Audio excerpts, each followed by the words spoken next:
Subscribe channel Truth.id dan aktifkan lonceng notifikasi untuk mendapatkan informasi seputar live streaming dan video khotbah terbaru. Posisi tombol subscribe berada di kanan atas channel kami dan jangan lupa nyalakan loncengnya.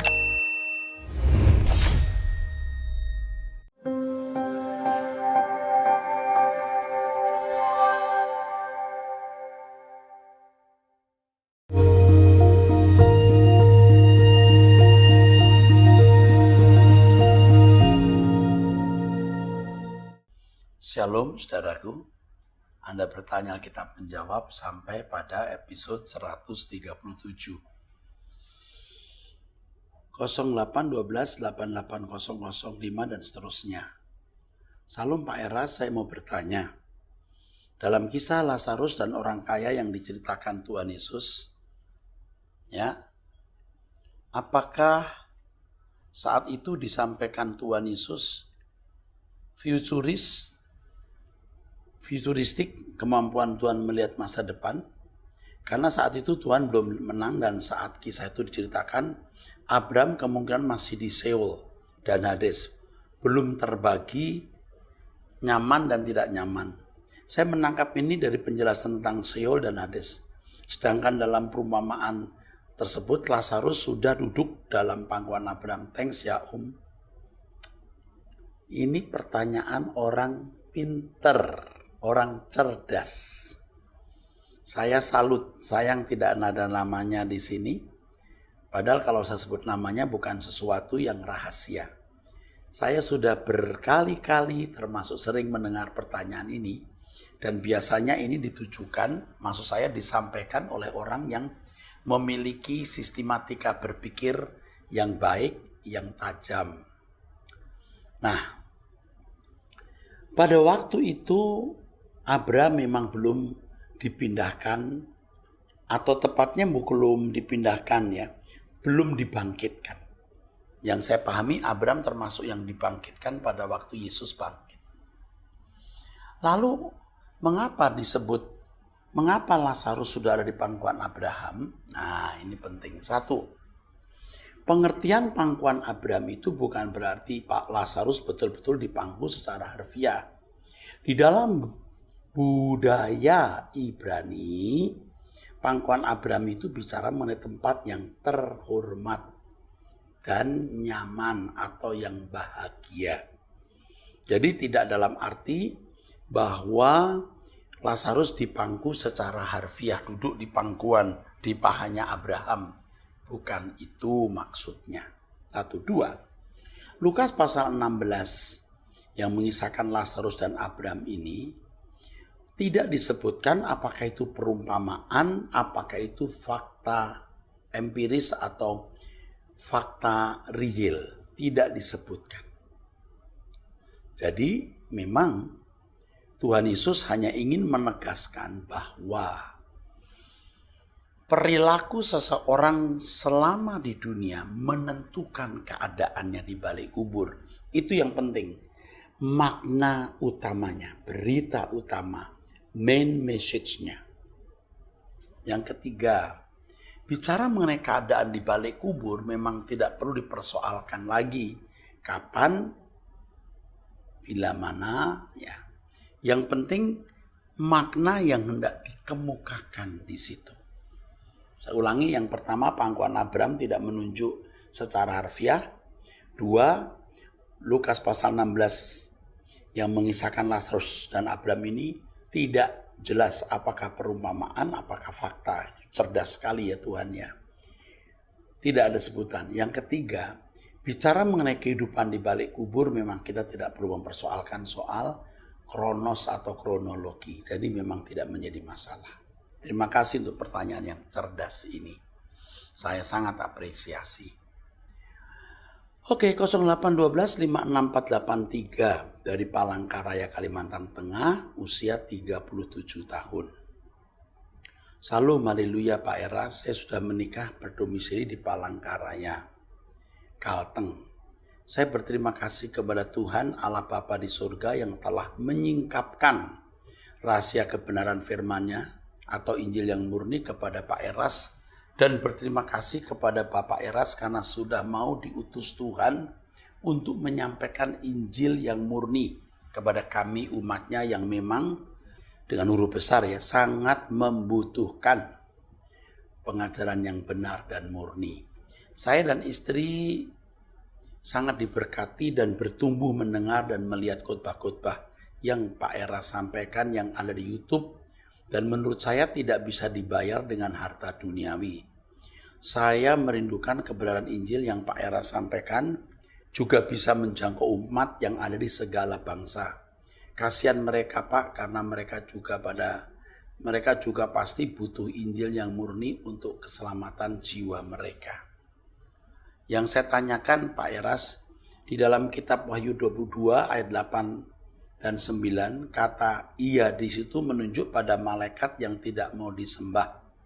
Tetapi di ayat yang ke-12 dikatakan, aku mengarah kepada Tuhan Yesus.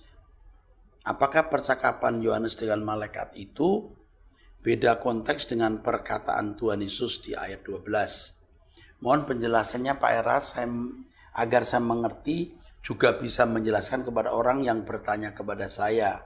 Terima kasih Pak Eras atas semuanya dan jawabannya. Kiranya Tuhan memberikan umur yang panjang kepada Bapak, kesehatan agar Pak Eras bisa menjadi juru bicara Tuhan yang membawa semua umat Tuhan kepada keselamatan. Amin. Oke, sebentar ya, Lai. Lai itu saudara laki-laki, karena pertanyaannya orang Batak. Lai itu berarti saudaraku laki-laki. Wahyu 22 ayat 8, 9 dan 12. Saya buka dulu karena memang terus terang saya ini tidak persiapan setiap pertanyaan itu, biasanya saya otomatis ya. Saya biasanya otomatis membacanya ya. Berapa tadi? Wahyu pasal, sebentar ya, karena ini membutuhkan, saya buka dulu ayatnya.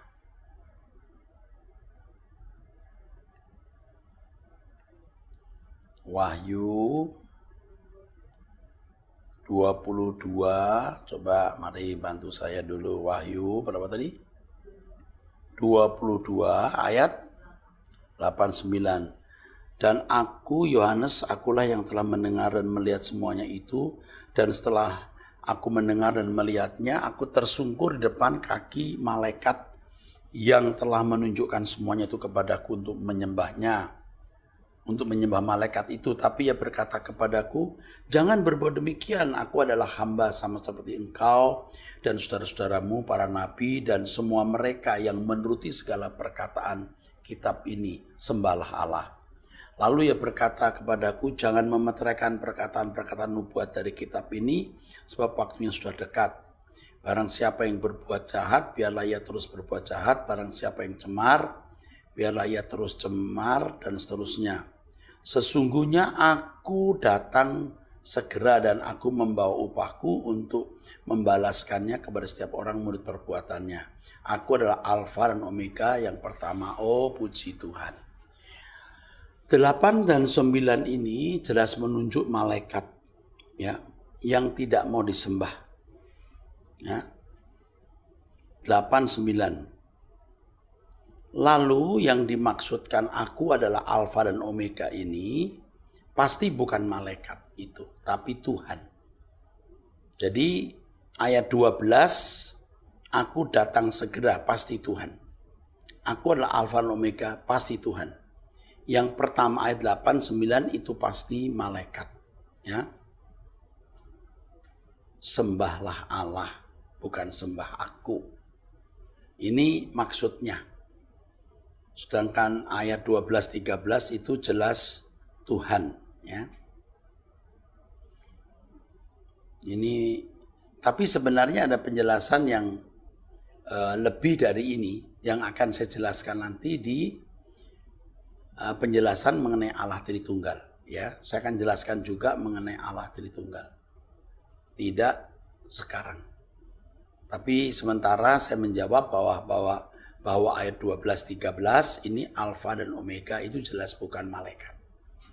Jadi begitulah saudara saya yang ada di Kalimantan ya. Terima kasih ya untuk pertanyaannya, bagus sekali ya. Lai sinaga ya, kolong ora kutuho di bagasan Tuhan. Kita teruskan saudara. Ini dari Sarawak, seorang pendeta, pastor, plus 60, 11, 24, 752 dan seterusnya. Salam Pak Pendeta Heras Sabtono, selamat malam dan selamat bertemu. Saya ingin tidak memperkenalkan diri, nama saya pastor ini, asal dari Sarawak. Saya ada pertanyaan Pak Pendeta Erastus.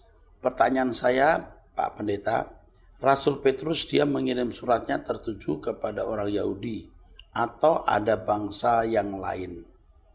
Kalau kita melihat ya surat Petrus, kita harus membaca surat Petrus, kita bisa menemukan address atau yang ditujukan. Ya. Ini 1 Petrus pasal 1, di situ kita menemukan address. Dari Petrus, Rasul Yesus Kristus kepada orang-orang pendatang yang tersebar di Pontus, Galatia, Kapadokia, Asia Kecil, dan Bitinia, orang-orang yang terpilih, dan lain sebagainya. Yang pertama pasti surat itu ditujukan kepada mereka yang percaya Yesus. Karena kalau orang-orang non-Kristen tidak akan bisa memahami apa yang diajarkan oleh Petrus. Sebab kalau kita membaca surat Petrus 1, 2, 3, jelas semua itu menunjukkan bahwa penerima surat itu sudah percaya Yesus Kristus. Jadi kata pendatang di sini bisa berarti memang orang-orang Yahudi yang di perantauan, tetapi juga bisa menunjuk orang-orang Kristen yang dipandang sebagai pendatang. Makanya di 1 Petrus pasal 1 ayat 17 dikatakan bahwa kita itu orang yang menumpang sama dengan pendatang. Ya. Kalau kita membaca 1 Petrus pasal 1 ayat 17, kita orang yang pendatang. Paroki. Kalau di kelompok saudara-saudara kita Katolik ada kata paroki. Itu dari bahasa Yunani parokias, artinya tempat sementara. Tempat sementara, seperti orang yang menumpang. Jadi surat Petrus ini ditujukan kepada orang Yahudi atau bangsa lain. Yang pertama pasti orang Kristen. Itu sudah pasti karena isinya bernuansa orang-orang yang sudah percaya Yesus. Yang kedua, bisa orang-orang Yahudi yang tersebar atau diaspora ke seluruh penjuru tempat. Yang ketiga, bisa bermaksud bahwa orang-orang Kristen itu adalah pendatang. Ya. Sebab kalau kita membaca di dalam Alkitab, 1 Petrus pasal 1, ayat 17, orang Kristen disebut sebagai pendatang. Orang-orang pendatang yang tersebar di Pontus, Galatia, Kapadokia, Asia Kecil, dan Bitinia. Lalu keempat, perlu diketahui bahwa orang-orang Kristen itu pada waktu itu ditolak di mana-mana. Jadi seperti masyarakat yang di persona non grata, artinya orang yang tidak disukai.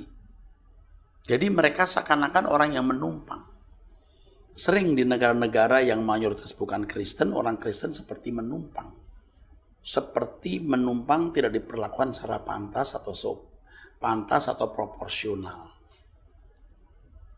Jadi kalau ada pemikiran apakah ini untuk orang Yahudi yang beragama Yahudi, kecil kemungkinan, walaupun itu bisa, tapi kecil kemungkinan. Karena orang Yahudi sangat anti kekristenan, anti Yesus yang mengaku anak Allah. Terima kasih. Demikian ya, Pastor Henry Gelini dari Sarawak. Terima kasih untuk pertanyaannya. Dari 0818 274 dan seterusnya. Shalom. Om, saya juga seorang hamba Tuhan. Saya mau bertanya bagaimana tanggapan Om Heras tentang seorang hamba Tuhan, gembala sidang yang mengambil keputusan menikah lagi setelah beliau diceraikan oleh istrinya yang juga hamba Tuhan dengan alasan tidak cocok lagi setelah mereka menikah lebih dari 11 tahun. Lalu Bapak Gembala itu mengambil keputusan untuk mengundurkan diri dari penggembalaan dan meninggalkan kota di mana beliau mengembalakan dan pergi ke kota di mana mantan istrinya berada untuk menjadi dosen agama dan penginjil serta terus berusaha untuk terjadi rekonsiliasi dengan mantan istrinya itu. Namun beliau terus ditolak bahkan diusir dengan kasar oleh mantan istri dan keluarganya. Setelah lebih dari 5 tahun, Bapak Gembala tersebut mengambil keputusan menikah dengan orang lain karena mantan istrinya itu terus menolak beliau. Hal ini beliau lakukan juga atas nasihat beberapa hamba Tuhan.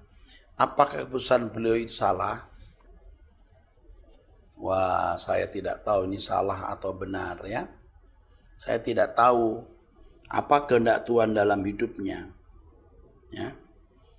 Tetapi kalau hemat saya, apa sih ruginya tidak menikah? Apa sih untungnya menikah? Saya tidak tahu kasusnya lebih lengkap mengapa tidak cocok ini, apa yang dilakukan oleh bapak ini atau apa yang dilakukan oleh ibu itu. Dan mereka punya anak tidak? Saya tidak tahu. Tapi kalau menikah sudah 11 tahun, 11 ini usia bapak ini sekitar 40 sampai 50, belum tua-tua sekali. Tetapi dengan menikah justru nanti akan bermasalah.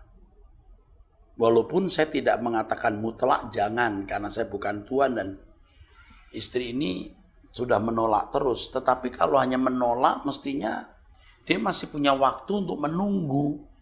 Siapa tahu Tuhan merubah hatinya atau keadaan akan berubah.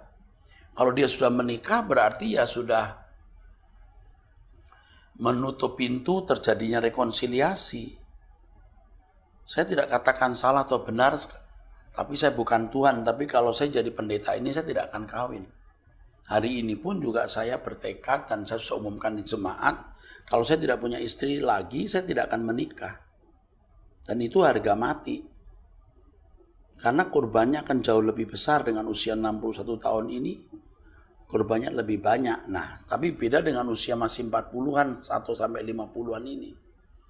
Tapi sekali lagi saya tidak menjudge atau menghakimi, saya hanya memberikan masukan sebaiknya, tidak seharusnya ya, dia tidak menikah. Tapi kalau bisa seharusnya tidak menikah itu lebih bagus. Ya. Ini pasti kasusnya lebih ruwet dari yang Anda ceritakan. Yang tidak bisa diungkapkan secara terbuka ya. Oke, saya juga apresiasi untuk hamba Tuhan ini.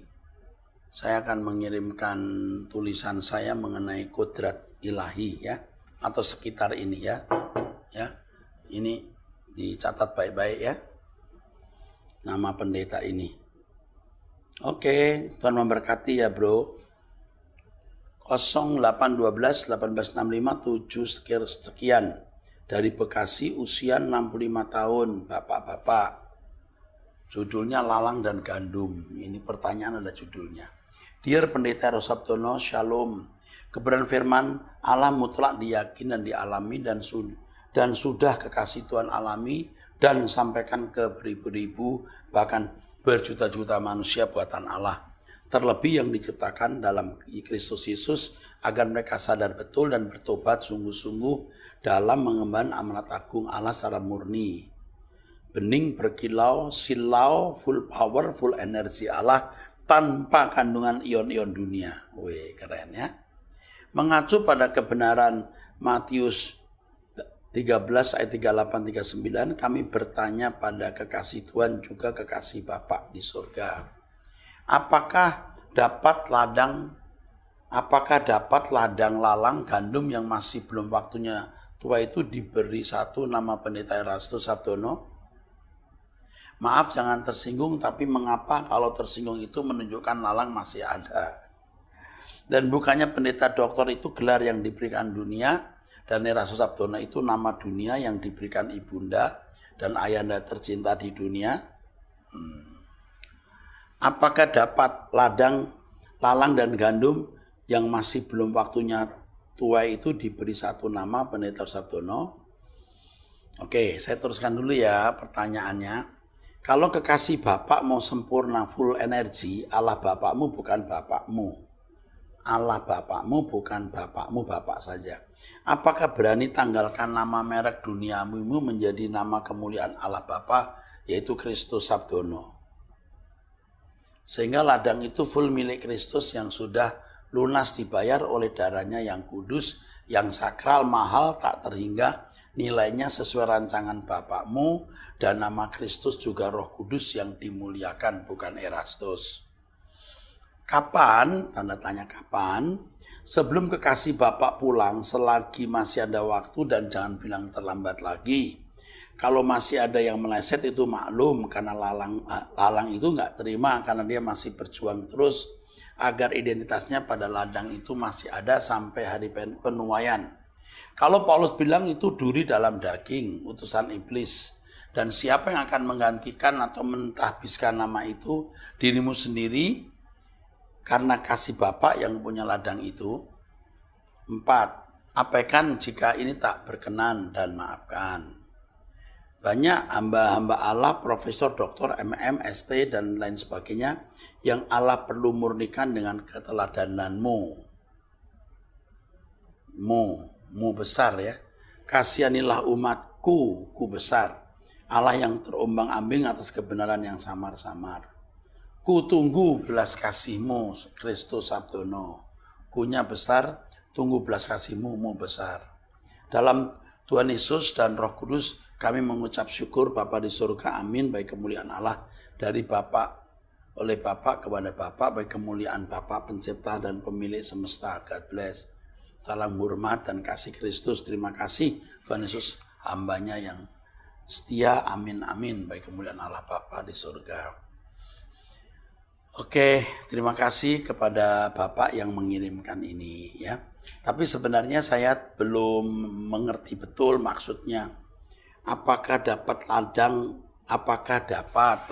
lalang, dan gandum masih belum waktunya dituai itu diberi nama Pendeta Heru Sabdono. Itu saya nggak ngerti maksudnya ya.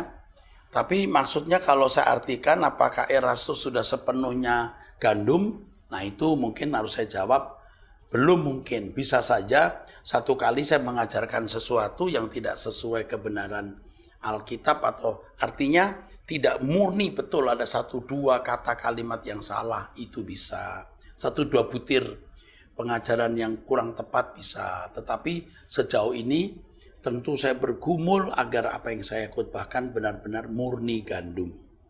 Tapi selama masih manusia ya harus jujur, kita bisa salah. Maka Paulus mengatakan, periksa dirimu, ujilah dirimu dan ujilah pengajaranmu. Seorang pemberita firman seperti saya harus tetap memeriksa diri. Kemungkinan terjadi penyesatan itu bisa, baik dalam pengertian konsep teologi maupun perilakunya yang belum bersih. Ya, apakah bisa diganti Kristus Sabdono? Nah, ini sebenarnya kalau nama Erastus Sabdono itu kan hanya panggilan untuk bisa membedakan antara Bambang, Agus, Joko, David, Rudi, Edi dengan Erastus. Tidak terlalu bermasalah. Tapi yang penting itu isi dalam kita. Kalau Alkitab berkata hidupku bukan aku lagi, tapi Kristus yang hidup di dalam aku. Artinya memang hidupku bukan aku lagi. Ya mestinya karakter lama kita hilang diganti karakter baru. Tapi bukan berarti lalu kalau orang manggil kita Heru Sabdono, Pak Erastus ya? Oh bukan, saya udah Kristus. Ya enggak bisa. Ya, ini kan hanya secara administratif saja, Pak. Ya, yang penting kedalaman hidup kita seperti Kristus. Kita harus bertobat setiap hari, setuju, jangan bilang terlambat lagi karena kita masih bisa dan memang harus berubah. Terima kasih, Pak, untuk himbauannya untuk bisa berubah terus. Setuju. Saya juga mau berubah terus. Banyak hamba-hamba Allah, profesor, doktor, MM, ST, yang Allah perlu memurnikan dengan keteladananmu. Nah ini, oke. Nah puji Tuhan, setiap kita harus jadi teladan bagi orang lain, harus bisa. Ya, kalau soal gelar tadi, Ini hanya secara akademis saja. Sebenarnya kalau bagi orang yang sudah dewasa, dia juga tidak terlalu persoalan ya, gelarnya ditaruh atau tidak. Kalau dulu kita kadang-kadang masih merasa kurang nyaman kalau nama kita tidak ada gelarnya. Tapi kita makin tua juga makin tidak terlalu mempersoalkan. Tapi dalam etika pergaulan, etika akademis, gelar memang harus ditaruh ya. Karena itu etika akademis. Kadang-kadang sebutan saja harus juga ditaruh.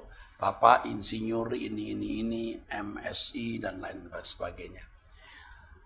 Tapi sekali lagi terima kasih untuk Bapak yang mengirimkan ini, pertanyaan ini. Terima kasih. Paling tidak membuat kita lebih alert atau waspada supaya jangan salah. 08180328 4 dan seterusnya. Salam Pak Eras, terima kasih atas semua khotbah yang Bapak sampaikan oleh khotbah-khotbah Bapak yang selalu saya ikuti. Kerohanian dan pemikiran saya banyak diubahkan. Kalau dulu saya hanya mau mendengar khotbah yang disampaikan oleh pendeta yang aliran gerejanya sama, dengan alasan kalau dari aliran lain takut disesatkan. Tapi setelah saya banyak mengikuti khotbah Bapak, Pak Eras, saya merasa itulah kebenaran yang murni dan saya tidak menemukan adanya pengajaran yang menyesatkan. Kiranya Tuhan selalu menolong Pak Eras untuk tetap dalam karunia pewahyuan dari Tuhan. Yang saya mau tanyakan, doa penyembahan yang benar dan berkenan kepada Tuhan itu yang bagaimana ya Pak? Karena ada penyembahan yang hanya seperti suara mengguman, tidak jelas apa yang diucapkan. Tapi ada juga penyembahan yang hanya mengucapkan haleluya berulang-ulang. Mohon pencerahannya Pak. Yang pertama dulu ya, menyembah itu dari bahasa Yunani proskuneo. Artinya memberi nilai tinggi. Kalau dalam bahasa Ibrani, sakah, tunduk. Sebenarnya menyembah itu bukan soal lagu, fluktuasi nada, do, re, mi, fa, sol, la, si, do. Tapi masalah kesediaan kita memberi nilai tinggi Allah. Kalau kita memberi nilai tinggi Tuhan, maka kita tidak menjadi materialistis. Kita bisa mengalah, kita bisa mengasihi orang yang membutuhkan pertolongan. Dan penyembahan itu mestinya sikap hidup, bukan suara, kata-kata dan lagu semata-mata. Nah ini salahnya banyak orang tuh di situ. Merasa sudah menyembah Tuhan karena mengucapkan kata-kata penyembahan. Mestinya perbuatan kita itulah sikap penyembahan yang benar. Jadi kalau tiap hari tidak menunjukkan sikap menghormati Tuhan, lalu di gereja mengatakan haleluya, haleluya, itu munafik saudara. Ya. Tetapi bukan berarti lalu kita kalau mengatakan haleluya, haleluya, tidak perlu. Harus ada buah bibir yang memuliakan namanya. Tapi dalam hal ini jangan sampai kita ini mengucapkan kata haleluya tanpa pengertian loh. Jangan. Asal ngomong saja gitu tanpa perasaan. Dan ini yang membuat akhirnya saudara kita jadi munafik dan tidak menghormati Tuhan. Oke, itu penyembahan ya. Haleluya boleh, diulang boleh. Tapi kalau hanya ngomong saja, itu munafik. Ya. Pertanyaan kedua, mohon maaf ya Pak, kalau saya bertanya hal ini, kalau nggak salah pernah di salah satu khotbah Bapak mengatakan keikutsertaan gereja dalam sinode Bapak bukan hal penting dan bukan hal itu yang Bapak cari. Tapi kenapa di satu gereja besar di Surabaya bisa diterima bergabung dengan GSKI Rehoboth? Sekali lagi maaf dengan pertanyaan ini hanya untuk meluruskan tanda tanya di hati saya. Terima kasih Pak untuk semua penjelasan. Tuhan Yesus memberkati. Kepada penanya, terima kasih untuk pertanyaan ini. Saya sangat menerima. Gereja besar di Surabaya maksudnya Betani Nginden ya, pasti Betani Nginden. Ada masalah di balik ini. Masalah besar sekali. Masalah besar sekali. Yang orang di luar biasanya tahunya ini pertikaian antar bapak dan anak. Tetapi sebenarnya itu tidak tepat, saudara. Sekarang bapaknya sudah meninggal dan yang bersekutu atau yang menjadi rekan bapaknya yang juga konflik dengan gereja besar ini juga sudah meninggal. Jadi masalah sudah selesai. Saya tidak pernah singgung-singgung, tidak pernah. Tapi kali ini karena ditanya, saya sedikit menyinggung bahwa ini sebenarnya masalahnya tidak sederhana. Tidak seperti yang dikemukakan di mass media. Tidak. Kalau Anda mengikuti khotbah saya terus, Anda tahu bahwa saya bukan orang yang bisa dibayar lalu membela gereja besar itu. Ya. Sama sekali tidak. Ada kasus yang tidak perlu dan mungkin tidak akan pernah saya kemukakan karena menyangkut nama baik dan kehormatan hamba-hamba Tuhan. Apalagi bagaimanapun